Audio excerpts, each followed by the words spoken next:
ঠাম্মি তুমি এরকম করো না প্লিজ। কি মুশকিল, আমি কি করলাম সেটাই তো বুঝতে পারছি না। তুমি ঝিনুককে তো চেনো, ও সারাদিন টেনশন করবে, কাজে ভুল করবে। ঠিক আছে বাবা,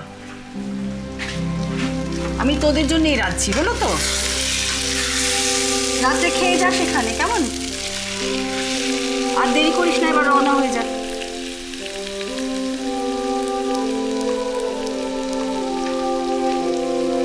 দুর্গা দুর্গা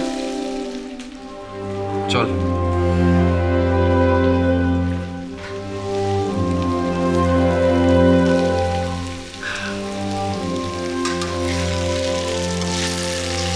এল আপনার চিনি আর এই ক্রিম। ঠিক আছে। মহা মুশকিলে পড়েছি। কেন বৌদি, আপনি তো ওগুলোই আনতে বললেন। আরে না না, সে মুশকিল না। নতুন জামাই কি খেতে ভালোবাসে না বাসে কিছুই তো আমার জানা নেই। বাবা বললে চিংড়ি মাছের মালাইকারি রান্না করো, তুমিও আনন্দ করে টাটকা চিংড়ি মাছ নিয়ে এলে, আমিও রান্না করলাম। তারপর খাবার টেবিলে বসে জানা গেল নতুন জামাইয়ের চিংড়ি মাছে অ্যালার্জি। তখন আর কি, জামাই অন্য পদগুলো খাবেন, চিংড়ি মাছ খাবেন না? পদ তো অনেক রকম রান্না হচ্ছে। তবুও জানা থাকলে সুবিধা হয় না? তা ঠিক। রুই মাছের কালিয়া খেতে ভালোবাসে না দই মাছ? মুগের ডাল কি দিয়ে পছন্দ, মাছের মাথা দিয়ে না নারকোল? ওই তো সেবা, বন্যা দুজন বন্ধুকে বাড়িতে নেমন্তন্ন করেছি। আমি তো নানা রকম রান্না করলাম ধনে পাতা টাতা দিয়ে। তারপরে জানা গেল ওর বন্ধুদের একজনের ধনে পাতার গন্ধেই নাকি বমি পায়। আর আমি তোর সেই সেবার। ওহো কালিদা, ঠিক একটা কাজ করো তো, এই মিষ্টিটা আনা হয়নি, তাড়াতাড়ি যাও। হ্যাঁ আমি এক্ষুনি যাচ্ছি। দেখতে পাচ্ছ না বড়মা খেটে খেটে সারা হচ্ছে? হ্যাঁ ওমা, ওকে আবার টেনে নিয়ে এলি কেন? দিদি ভাই, ও তো কিছু শিখছে না। বাড়ির বড়রা কাজ করতে গিয়ে হিমশিম খেলে যে তাদের হাতে হাতে একটু এগিয়ে দিতে হয়, সেসব শিক্ষাই তোর নেই। আজ বাদে কাল তো শ্বশুর বাড়িতে যাবে, গিয়ে কি করবে? আমি যাচ্ছি। শোন না এদিকে, রেগে যাচ্ছিস কেন? আজকাল কথায় কথায় বড্ড রেগে যাস কেন বলতো? কি হয়েছে তোর? বড়মা সবসময় এক কথা বললে আমার মাথায়। আমাদের বিয়েটা যে হচ্ছে না এটা আমি এখনো কাউকে জানাইনি, তুমিও জানিও না প্লিজ। কেন? কারণ তারা জানতে পারলে তোমার উপর নানা রকম রেস্ট্রিকশন চাপিয়ে দেওয়া হবে।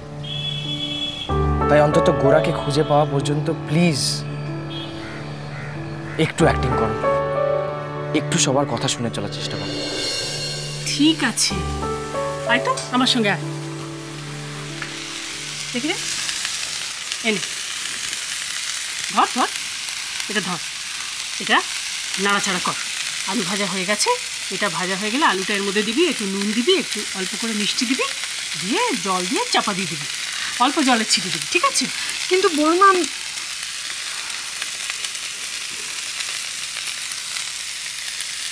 প্রদীপ্তকে না হয় নিজের হাতে রান্না করে খাওয়ালি।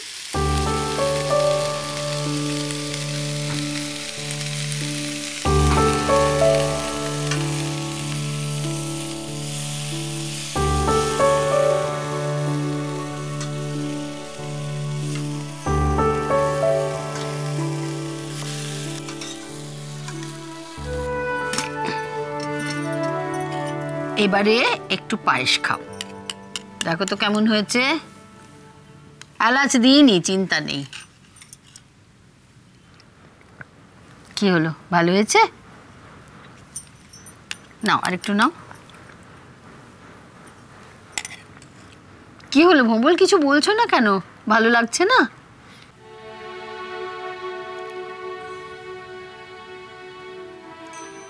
কোনো কথা বলছো না কেন ভোম্বল? তোমার দুঃখ, অভিমান, রাগ যাই হোক না কেন, কিছু তো বলবে। আমার তো কোনো রাগ হচ্ছে না। তাহলে এরকম চুপ করে আছো কেন? তোমার হাসি কই, তোমার কথা কই ভোম্বল সর্দার, তোমার গান কই? দিদির স্বামীকে এরকম করে আর কষ্ট দিও না। আমার জন্য আপনি কষ্ট পাচ্ছেন? তোমার জন্য সবাই খুব কষ্ট পাচ্ছে।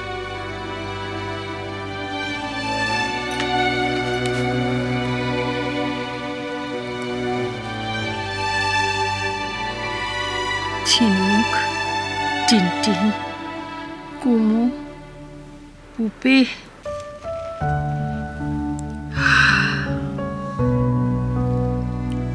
সোনার তরী মেয়ের সঙ্গে প্রদ্যুম্ন রায়ের ছেলের বিয়ে হবে। পুপের দণ্ডমুণ্ডের কর্তাদের আদালতে যেদিন থেকে এই রায় বেরিয়ে গেছে সেদিন থেকে মেয়েটা যন্ত্রণা ভোগ করছে। সে তো আজকের কথা নয়, এতগুলো মাস ধরে ও যেন মরে বেঁচে রয়েছে। ঝিনুক ওকে বলেছিল তোমায় সব বলে দিতে, আমিও বলেছিলাম সরে আসতে, কিন্তু সব বলা খুব সোজা জানো বম্বল। ও যে কেন সেটা পারেনি, কাউকে সবটুকু দিয়ে ভালো না বাসলে না সেটা বোঝা যায় না।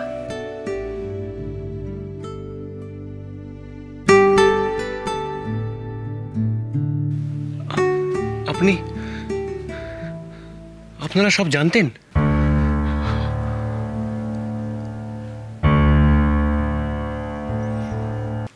আমরা চেয়েছিলাম সব রকম আঘাত থেকে, দুঃখ কষ্ট থেকে তোমাকে আড়াল করে রাখতে।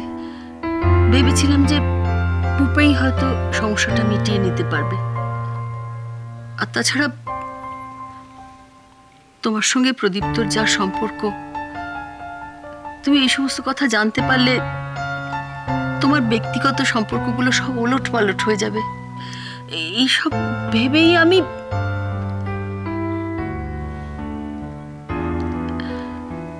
তুমি মনে করে দেখো, এক সময় আমি তোমাকে বারবার বলেছিলাম যে তুমি সরে এসো পুপের কাছ থেকে, ভুলে যাও ওকে। তুমি কিন্তু শেষ পর্যন্ত সে কথা তাকে বলতে পারো, তোমরা কেউই সেটা প্রকাশ করতে পারোনি। আমি তখনই বুঝেছিলাম যে অনেক যন্ত্রণা, অনেক আঘাত জীবন লিখে রেখেছে তোমাদের জন্য, কিন্তু তারই মধ্যে যেটুকু আনন্দ, যেটুকু হাসি উচ্ছ্বাস তোমরা কেড়ে নিতে পারো, লুটে ফুটে নিতে পারো, তাতে বাদ সাধার আমি কে?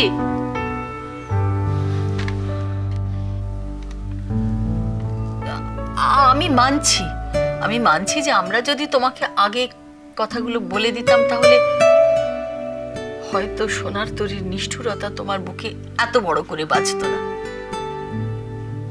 সেজন্য আমি ক্ষমা চাইছি তোমার কাছে বম্বল। শুনছো বম্বল? বম্বল, বম্বল কি হলো? বম্বল কিরে, কোথায় যাচ্ছিস? এই গোড়া গোড়া দাঁড়া। আপনি কখন এলেন? অনেকক্ষণ। ওর কি হয়েছে? ওরকম ভাবে চলে গেল? আমি জানি না।